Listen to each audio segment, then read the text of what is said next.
हफ्ते के पहले कारोबारी दिन बाजार में भारी गिरावट। निफ्टी 389 अंक गिरकर 23,616 पर बंद। बैंकों के कमजोर क्वार्टर 3 अपडेट बैंक निफ्टी पर हावी। मिड और स्मॉल कैप में भी भारी बिकवाली। चीन में फैले कोरोना जैसे वायरस एचएमपी के मामले भारत में भी मिले। बेंगलुरु में 2 और गुजरात में 1 मामले की पुष्टि। महाराष्ट्र में अलर्ट, सर्दी खांसी के मरीजों के सर्वे का आदेश। अगले महीने पेश होने वाले बजट में कंजम्पशन बढ़ाने पर हो सकता है फोकस। इनकम टैक्स में कटौती समेत दूसरे उपायों पर चर्चा जारी। सीएनबीसी आवाज एक्सक्लूसिव। दिल्ली चुनाव से पहले शीश महल पर सीएजी की रिपोर्ट के बाद सियासत गरमाई। सीएम आवास में रेनोवेशन के नाम पर 3 गुना ज्यादा पैसे खर्च करने का जिक्र। बीजेपी ने आप पर किया वार तो मनीष सिसोदिया ने पीएम आवास की बात उठाकर किया पलटवार। आप चुनाव के लिए इतनी घटिया हरकत करेंगे? कैसे बुजुर्ग व्यक्ति को गालियां देने पे उतर आएंगे? प्रेस कॉन्फ्रेंस में रोई दिल्ली की मुख्यमंत्री आतिशी। बीजेपी नेताओं ने बेशर्मी की सारी हदें पार की। अरविंद केजरीवाल का बयान। छत्तीसगढ़ के बीजापुर में बड़ा नक्सली हमला। आईईडी ब्लास्ट में 8 जवान और एक ड्राइवर के शहीद होने की खबर। 5 जवान गंभीर रूप से घायल। ऑपरेशन से लौट रहे थे जवान।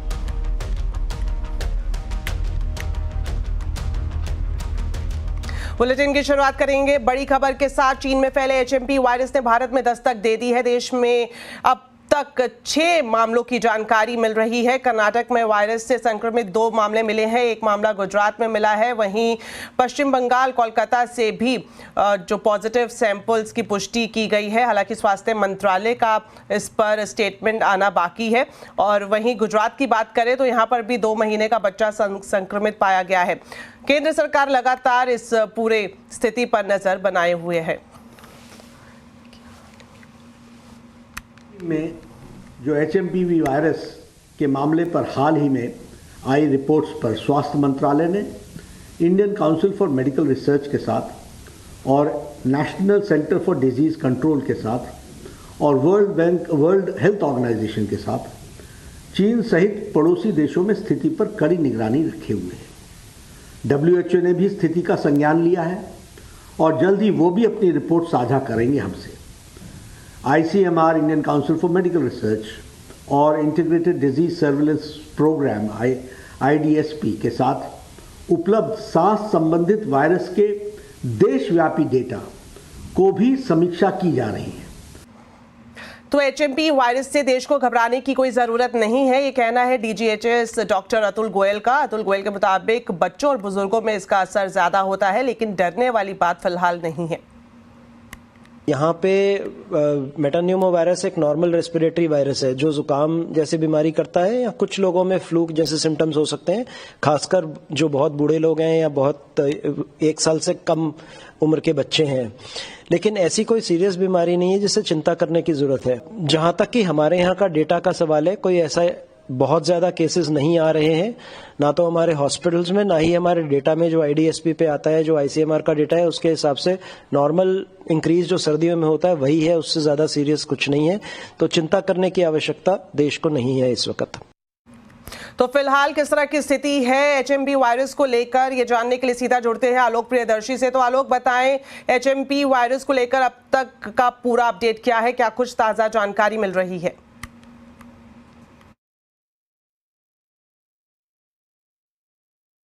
बिल्कुल, देखिए चीन से जो नया वायरस आया है ह्यूमन मेटान्यूमो वायरस, इसके 3 केसेस की पहचान पुष्टि भारत में की जा चुकी है। इसमें 2 केस जो है कर्नाटक में मिला है और 1 केस गुजरात में मिला है। इसमें छोटे बच्चे इसके शिकार हो रहे हैं। पहला केस जो कर्नाटक में मिला है वो 8 महीने का बच्चा है। दूसरा केस जो कर्नाटक का है उसमें 3 महीने की बच्ची है और तीसरा केस जो गुजरात में मिला है उसमें 2 महीने का बच्चा है। अगर देखें तो ये जो एचएमपी वायरस है इसको लेकर केंद्र से लेकर राज्य सरकारें पूरी तरह से अलर्ट है। कर्नाटका सरकार ने आपात बैठक बुलाई है। ICMR ने एक एडवाइजरी जारी करके कहा है कि इस वायरस से भी फिलहाल घबराने की जरूरत नहीं है और इसमें जो केसेस मिले हैं उसमें इंटरनेशनल ट्रैवल की चूंकि हिस्ट्री नहीं है और इसके लिए WHO से अपडेट मांगा जा रहा है, जानकारी मांगी जा रही है। वहीं दिल्ली सरकार की तरफ से दिशा निर्देश जारी कर दिए गए हैं। जहां तक महाराष्ट्र का सवाल है, महाराष्ट्र में भी जितने सर्दी खांसी के मरीज मिल रहे हैं उनके सर्वे की बात की गई है। तो जो अभी तक जो लक्षण मिल रहे हैं, खासतौर से ये देखा जा रहा है कि इसमें हल्के न्यूमोनिया के लक्षण आ रहे हैं, लेकिन असर ज्यादातर जो है छोटे बच्चों पर हो रहा है और जितने भी केसेस अभी मिले हैं उसमें बच्चे ही इसका निशाना बन रहा है। और अभी 4 केसेस और कोलकाता से ऐसी मिल रहे हैं, लेकिन अभी तक उसकी आईसीएमआर ने केंद्र सरकार के स्वास्थ्य मंत्रालय की तरफ से भी पुष्टि नहीं हुई है। लेकिन हो सकता है कि ये आंकड़ा बढ़े, लेकिन जो अभी तक जो शुरुआती जांच हो रही है उसमें हल्के फुल्के लक्षण है, सर्दी जुकाम के लक्षण है और माना जा रहा है कि बहुत ज्यादा घातक नहीं है, लिहाजा लेकिन सावधानी बरतनी जरूरी है। और इसी के हिसाब से सभी केंद्र सरकार और राज्य सरकारें अपने अपने हिसाब से अलर्ट जारी कर रही हैं। जी शुक्रिया आलोक इस पूरी जानकारी के लिए। तो जिस तरह से आलोक बता रहे थे, फिलहाल चिंता की स्थिति नहीं है देश में, लेकिन सावधानी बरतना जरूरी है। चलिए बढ़ते हैं आगे और आपको बताएं कि बजट से पहले प्री बजट बैठकों का दौर जारी है। आज वित्त मंत्री निर्मला सीतारमण ने इंफ्रास्ट्रक्चर, एनर्जी और अर्बन सेक्टर के स्टेक होल्डर्स के साथ बैठक की। इस बैठक में क्या कुछ बातचीत रही, बता रहे हैं आलोक प्रियदर्शी। बिल्कुल, देखिए, ट्रेड यूनियंस और लेबर यूनियन ने आज जो वित्त मंत्री के साथ प्री बजट बैठक की, उसमें जो डिमांड रखी गई कि 10 लाख रुपए तक के सालाना इनकम को टैक्स फ्री किया जाए और साथ ही साथ जो पेंशन पे होने वाली इनकम है उसको भी इनकम टैक्स से मुक्त किया जाए। इसके अलावा जो आंगनबाड़ी कार्यकर्ताएं थी उनके लिए कहा गया कि इनको रेगुलर सर्विस के तौर पर लिया जाए, इनकी पेंशन, इनकी सैलरी, सब कुछ जैसा कि गुजरात हाई कोर्ट ने निर्देश दिया है उसको सरकार को मानना चाहिए।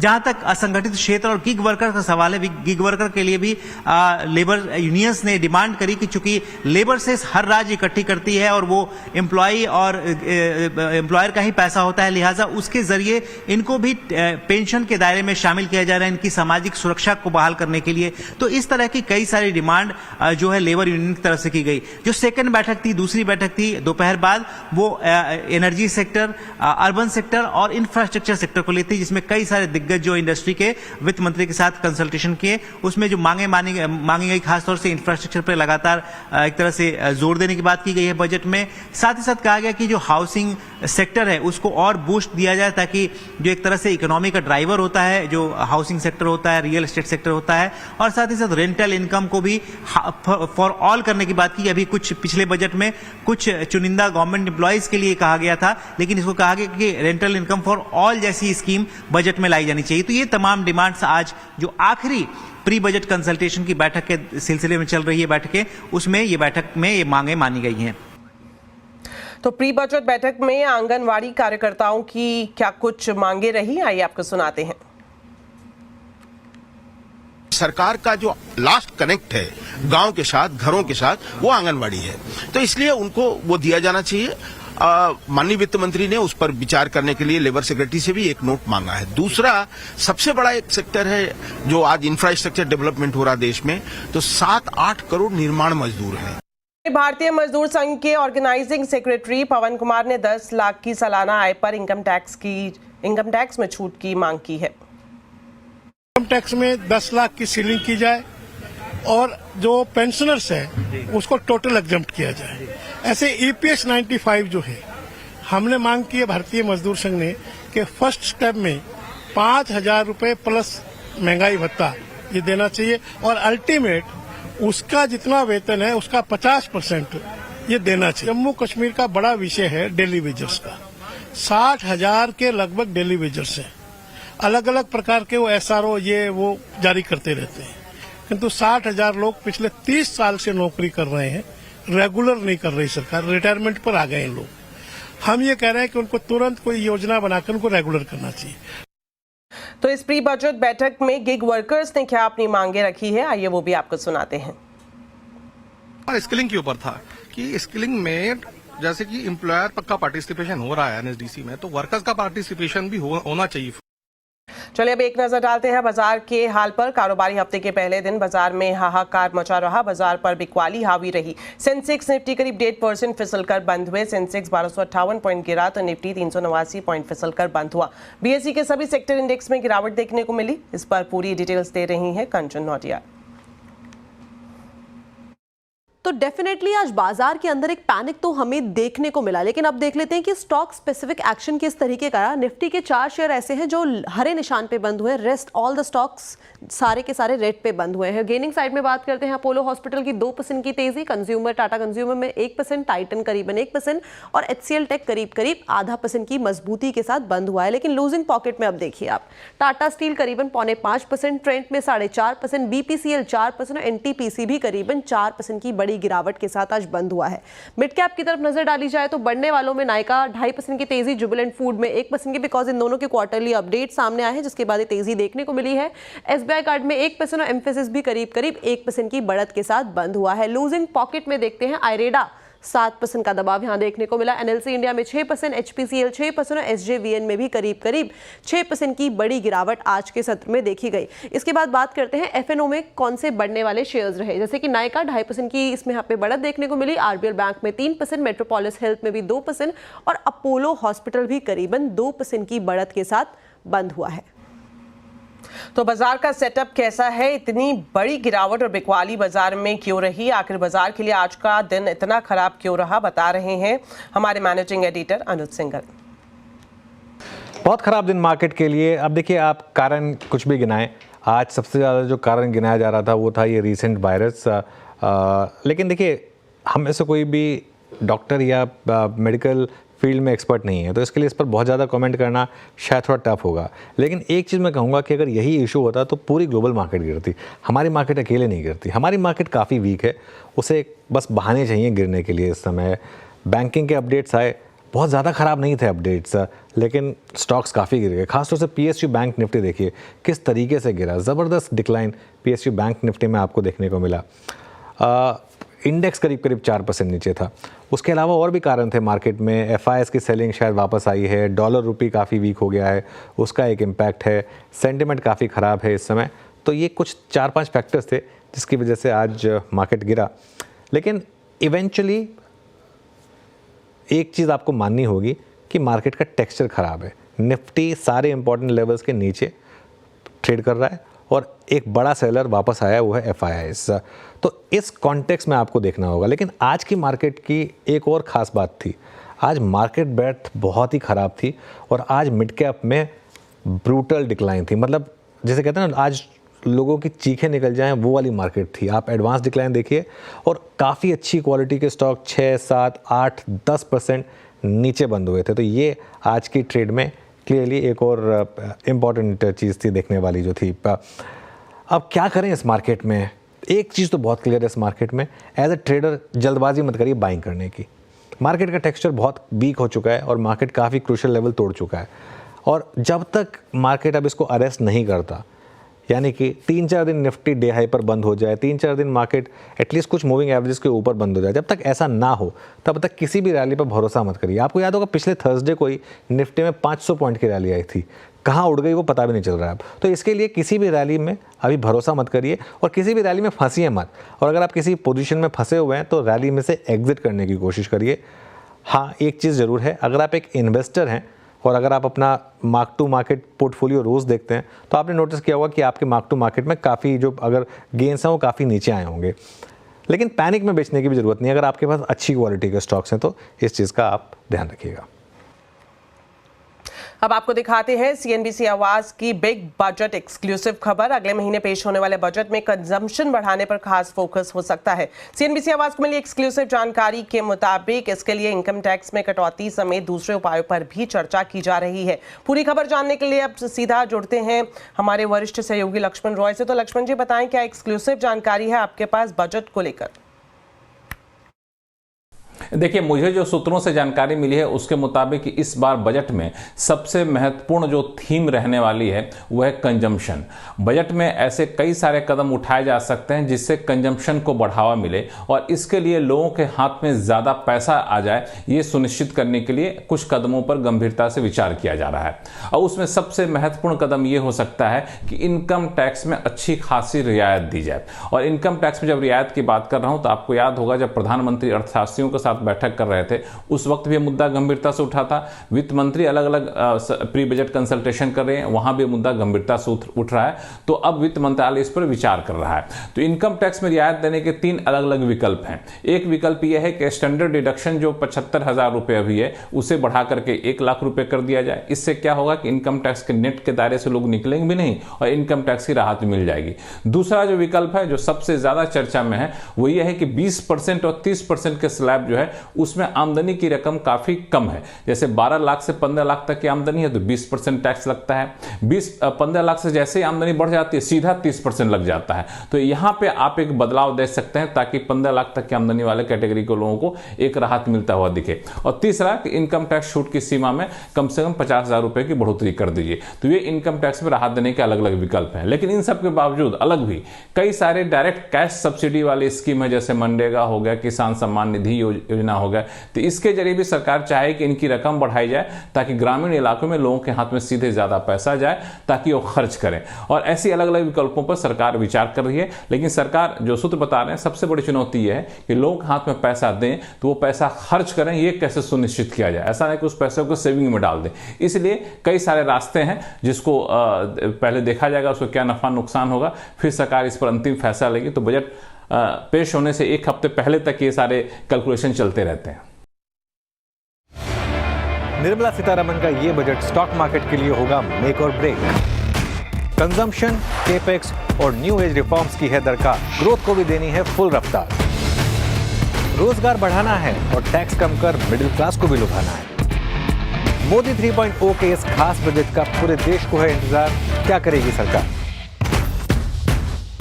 देखिए बजट की सबसे बड़ी कवरेज मेरे साथ आपके अपने चैनल CNBC आवाज पर।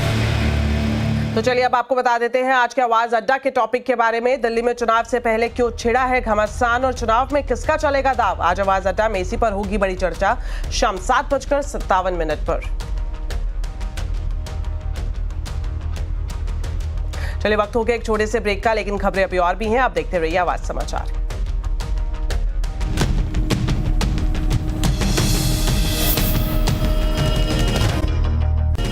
ब्रेक के बाद आपका स्वागत है। छत्तीसगढ़ के बीजापुर में बड़ा नक्सली हमला हुआ है। आईडी धमाके में 8 जवान और एक ड्राइवर के शहीद होने की खबर है। वहीं 5 जवान गंभीर रूप से घायल बताए जा रहे हैं। जानकारी ये भी मिल रही है कि जवान जॉइंट ऑपरेशन के बाद लौट रहे थे जब नक्सलियों ने उनके वाहन को आईईडी ब्लास्ट कर उड़ा दिया। रिलायंस की जामनगर रिफाइनरी के गौरवशाली 25 साल पूरे हो चुके हैं। इस मौके पर जामनगर में एक खास आयोजन में RIL के चेयरमैन मुकेश अंबानी ने कहा कि जामनगर आने वाली कई दशकों के लिए ग्रोथ का प्लेटफॉर्म है। तो जामनगर न सिर्फ ऑयल रिफाइनरी है, दुनिया में सबसे श्रेष्ठ, गीगा फैक्ट्री दुनिया में सबसे बड़ी, तीसरी सोलर एनर्जी सबसे बड़ी, चौथी दुनिया का आर्टिफिशियल इंटेलिजेंस इंफ्रास्ट्रक्चर और डिजिटल फैक्ट्री भी जामनगर में रहेगी, और 5वां जो अपने रिलायंस फाउंडेशन का नेचर और कंजर्वेशन का वंतारा है, ये सब जामनगर में रहेगा। और ये एक प्लेटफॉर्म सेट करता है जो अगले बहुत डिकेड्स के लिए आप सब के लिए, आपके बच्चों के लिए एक ग्रोथ का प्लेटफॉर्म होगा। इस खास मौके पर रिलायंस फाउंडेशन की फाउंडर और चेयरपर्सन नीता अंबानी ने कंपनी के पूर्व कर्मचारियों को याद किया। नीता अंबानी ने कहा कि सीनियर्स और बुजुर्गों के आशीर्वाद से कंपनी लगातार आगे बढ़ रही है। वीवी भट्ट, मिस्टर के Malhotra, mister AG Davra, and many of them who have left an indelible mark in the story and success of Reliance.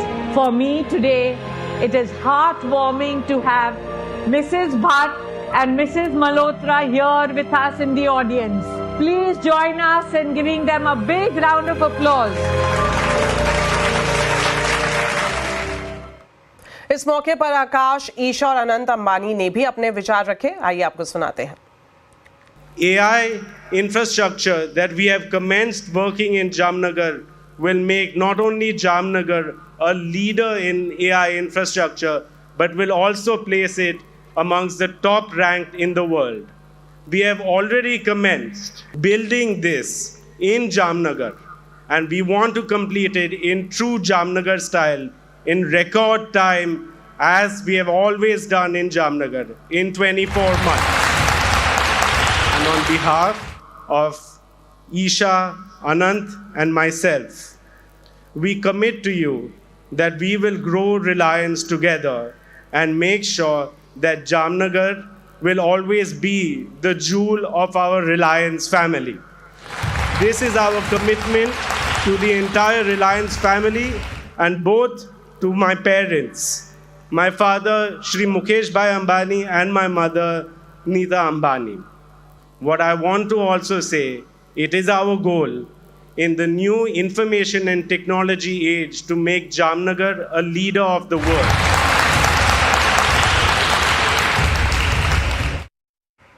Today, as we celebrate 25 years of Jamnagar, I feel my grandfather's presence and miss him dearly.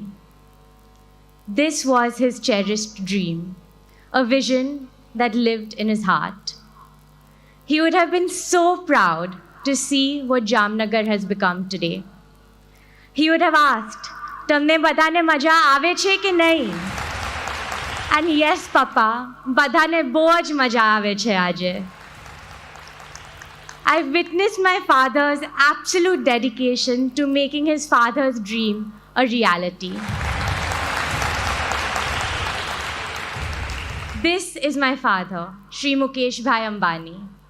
A man of vision, a man of resilience, and a man of determination, for whom there is no greater duty than reliance, for whom nothing is greater than his own father's dreams, and for whom values are the compass guiding every decision, every effort, and every triumph. Papu, you are our inspiration, not just as a businessman, but as a son, a father, and a human being. Jamnagar and you have shown us that nothing is impossible when we come together with unity, passion, and purpose. What can I say about our wonderful Jamnagar? Jamnagar is paradise, and we're so lucky to call it our home.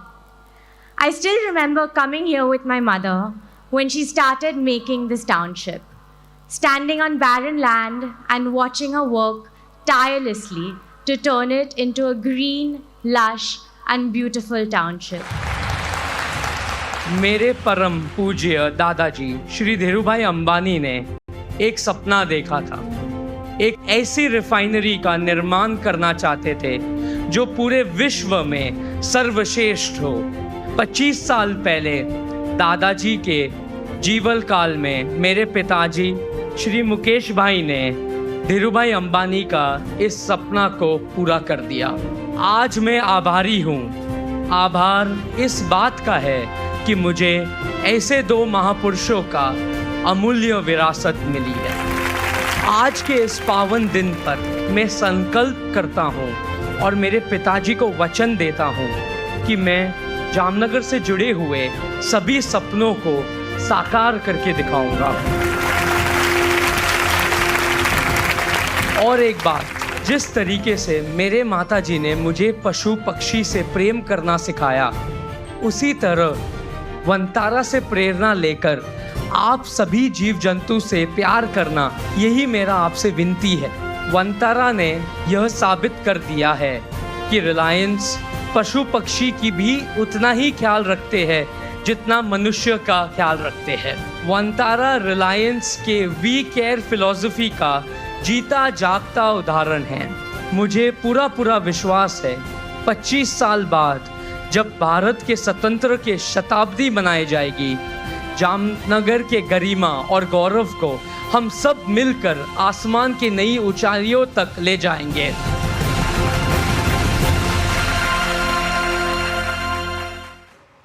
तो मेरे साथ आवाज समाचार में इतना ही। आप खबरों पर अपडेट रहें, CNBC आवाज से जुड़े रहें हमारे सोशल मीडिया हैंडल्स के जरिए। नमस्कार।